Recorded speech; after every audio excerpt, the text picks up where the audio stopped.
What's going on, top producers? Alexander Fuzzalani here, and today we are going to discuss how to build out a kick-ass agent referral team. But before we do that, I'm gonna need you to like, subscribe, and hit that little thing that looks like a notification bell so we can continuously bring this content to you for free 99 every Tuesday and Friday. So, for those of you who don't know, I've actually moved from New York City to North Carolina about 7-8 months ago, right? And I'm still closing deals in New York City, and a lot of people are asking me, how is that even possible? The only way that was possible was by building out a kick-ass referral team that is a well-oiled machine that goes out there and closes deals, right? And obviously I've been in the industry for about 8 years, and I have a team or organization of 40 plus agents that I have with eXp Realty. There's a quick disclaimer is if you're new in the real estate industry, this might be a little more difficult to do because obviously I have a lot of roots out in New York City, so that's why I made it a little easier for me. But if you are planning on, relocating and actually building out a solid team that's going to help you out, this is the video for you. So please stick with me to the end, and I'm gonna break down the exact method of what you're gonna need in order to build out this team.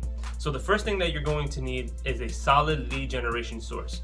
So obviously leads are the name of the game. You're gonna need a top of funnel, and this is where all the leads are gonna come in, right? So you can get these from Zillow.com, Realtor.com, Bold Leads, so on and so forth, right? The methods that I utilize are Facebook ads and the Make It Rain program with eXp Realty. And if you're not part of eXp Realty, you can basically run Google ads. The Make It Rain program just does it for you, and they have a proven method of doing it. So we use the Make It Rain program, but you can use Google ads however you want, right? So I use Facebook ads and the Make It Rain program to actually generate a good amount of leads.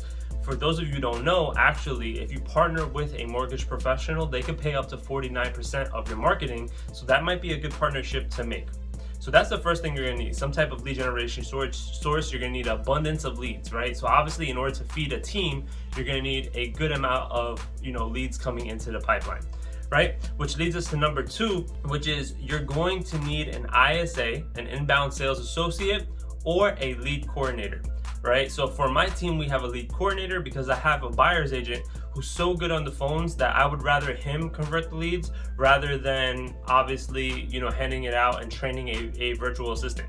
A virtual assistant would actually make it a little more profitable because obviously you're paying them a lot less to do the same work. However, for me, it's not about that. It's more about, can everybody eat off of this, and how can we convert at a higher level, right? So I think about it from that standpoint rather than the VA, but both of them are correct. I know a lot of great teams that have a solid VA, so you can check that out and learn a little more about that. I got that concept from the 4-hour work week when they said you can go out there and hire VAs for a lot cheaper. I originally started with an ISA, but now that I have such a strong converter on my team, I made him my lead coordinator, and I gave him a higher split of the deal, so I'm not paying out of pocket. That's based on performance only, which is in my opinion a lot better because everybody has skin in the game, right? So the first thing you're gonna need is lead sources. The second thing you're going to need is some type of lead coordinator or an ISA, right? The third person that you're gonna need, or the third people you're gonna need, is talent and ground team, right? So you're gonna need people that are on the ground that are going to deal with the listing appointments, deal with the buyer's presentations,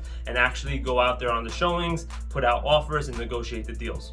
Right? So obviously that's the biggest role that's going to be on your team, and they're the one that's going to get the highest split, but they're the ones that are doing the most work and actually spending the most gas and going out there, right? So that's why they deserve the higher split.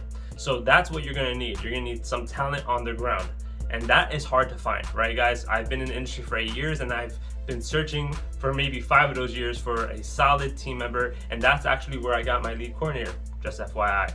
So there you have it. Those are the top 3 people and things you're going to need.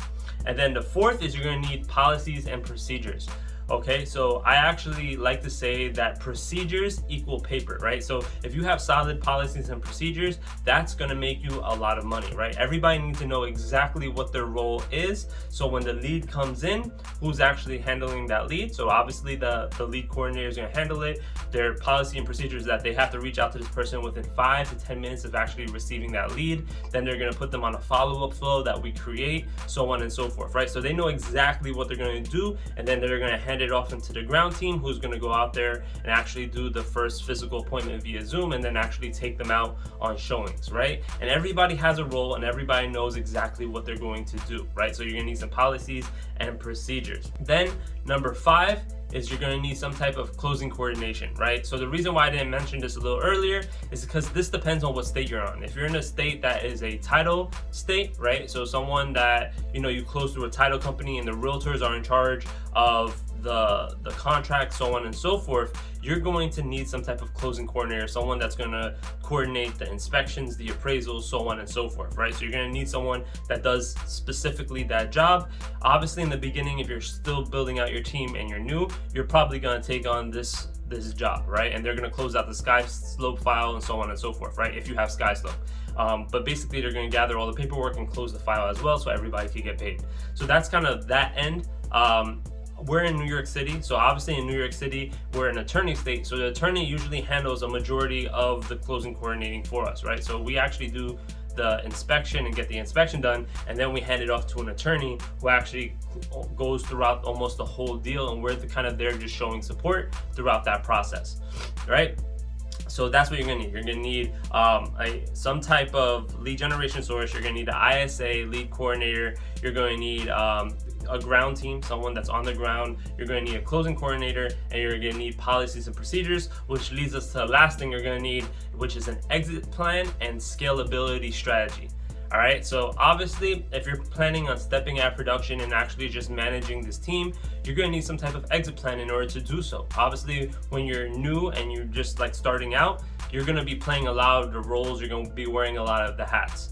Right? So if you have an exit plan and strategy and you're like, okay, I'm gonna be able to minus myself from this team and maybe start a whole nother team, you could do it that way. For me, I created a scaling strategy. So I'm stepping out already. So from now on, my only goal is to make sure that my leading coordinator has the next step to go to. So after they're done becoming a leading coordinator, maybe they can train a bunch of ISAs and they're still getting a piece of a pie for a larger team. And then the ground team is going to become managing agents of another ground team, so on and so forth. So we're going to build out a bunch of these different teams that are going to be able to close more and more deals. So that is my strategy. So there you have it, guys. That is how you build a kick-ass agent referral team. If you have any questions or you're actually a team leader yourself, please leave a comment below. I'm more than happy to hear other people's strategies and what they're actually doing. And again, you can always reach out to me on Instagram, or you can leave a comment below. I'm an open book and I'm happy to help. And again, this is brought to you by Design for Agents, the e-commerce gear to making sure you have what you need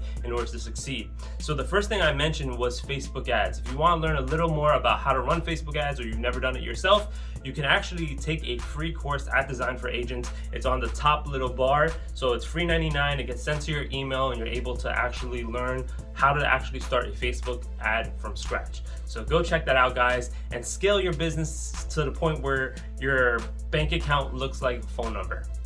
I'm still working on how to end these videos, but do that, guys. Keep scaling, keep growing, and I'll see you guys in the next video.